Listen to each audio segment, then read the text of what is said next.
Hi friends, இந்த வீடியோல Hindi web சீரிஸான கண் கஜூரா எப்படி இருக்குன்னு பார்ப்போம். இது சோனி லிவ்ல தமிழ்லயும் ஸ்ட்ரீம் ஆகிட்டு இருக்கு. இந்த சைக்காலஜிக்கல் த்ரில்லர்ல மலையாள நடிகர் ரோஷன் மேத்யூ மெயின் லீடா வந்து கலக்கியிருக்காரு. இதோட கதையில யங்ஸ்டரான அஷு 14 வருஷம் கழிச்சு ஜெயில இருந்து ரிலீஸ் ஆகி வெளியே வரான். அவன் ஜெயில இருக்க சமயத்துல அவனோட பிரதர் மேக்ஸ் ஒரு சின்ன கன்ஸ்ட்ரக்ஷன் சாம்ராஜ்யத்தை உருவாக்கி வச்சிருப்பான். ஆனா அதோட அடித்தளம் சட்டவிரோதமான சில விஷயங்களால் ஆனது. அஷுவுக்கு அவன் அண்ணன் மேல இருக்கிற அப்சஷன் திரும்பவும் சர்ஃபேஸ் ஆகுது.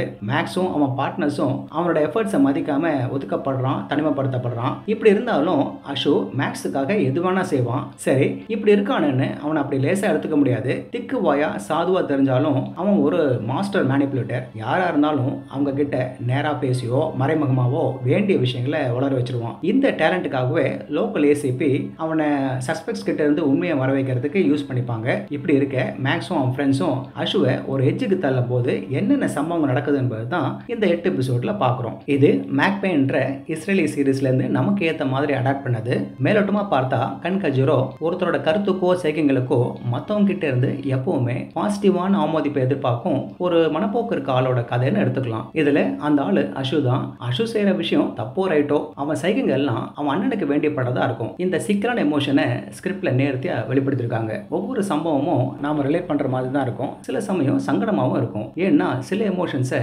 எப்போதுமே வெளிக்காட்ட மாட்டோமே, அது தெரிஞ்சா சிக்கலாச்சு. அஷுவோட சிக்கலான பிளானிங் சூழ்ச்சிகளையும் அழகா ஹேண்டில் பண்ணிருக்காங்க.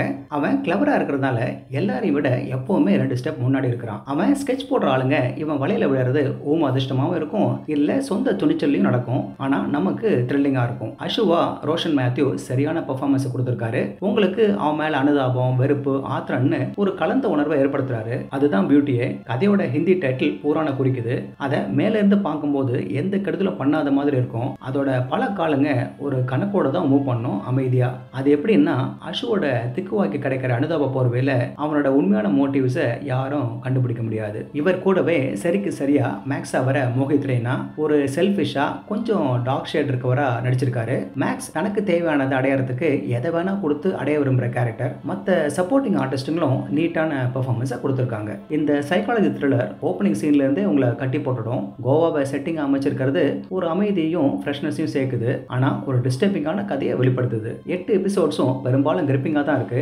இருந்தாலும் சில இடத்துல அலபாயுது. ஆனா உடனே ட்ராக்குக்கு வந்துடுது. ஃபேமிலி, பாலிடிக்ஸ், கிரைம், கரப்ஷன் பின்னி பணைஞ்சு கடைசி வரை பார்க்க வைக்குது. ஸோ உங்க வாட்ச் லிஸ்ட்ல தாராளமா சேர்த்துக்கலாம். ஓகே ஃப்ரெண்ட்ஸ், இதே போல இன்னொரு சுவாரஸ்யமான பட விமர்சனத்தோட சந்திக்கிறேன். இந்த விமர்சனம் உங்களுக்கு பிடிச்சிருந்துச்சுன்னா உடனடியாக லைக் பண்ணுங்க, ஷேர் பண்ணுங்க. நன்றி.